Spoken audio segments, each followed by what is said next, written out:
એક સમયે એક નાના ગામમાં એક ભરવાડ પોતાના કુટુંબ સાથે રહેતો હતો. તેને સુંદર સફેદ ઘેટાનું ટોળું હતું.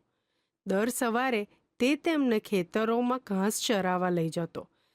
તેઓ ચરી લે પછી તે ભરવાડ તેઓને એક એક કરીને ગણતરી કરતો અને પાછા ઘરે લઈ આવતો હતો. એક દિવસ ભરવાડે એક મોટા ભટકતા વરુને ખેતરમાં જોયું અને તેને લાગ્યું કે તે તેના ઘેટા તરફ તાકી રહ્યું છે. આમ થોડા દિવસો સુધી બનતું રહ્યું અને વરુ કશું કરી શક્યું નહીં.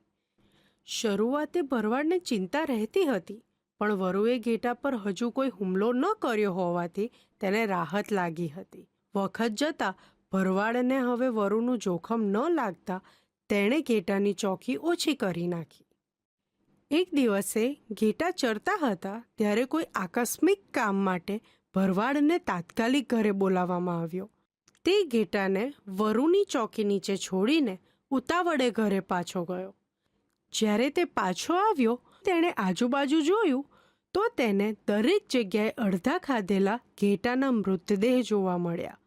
તેને ભાન થયું કે પેલા વરુએ તેના મોટા ભાગના ઘેટાને ખાઈ નાખ્યા હતા. તે ભરવાડ ધીમેથી નીચે બેસી પડ્યો. તે ભારે દુઃખથી બોલ્યો, મને યોગ્ય જ થયું છે.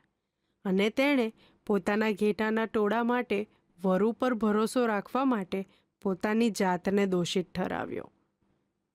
જોયું ને બાળકો, આ વાર્તા પરથી આપણે શીખ્યા કે કોઈ અજાણ્યાનો કદી ભરોસો ન કરવો જોઈએ.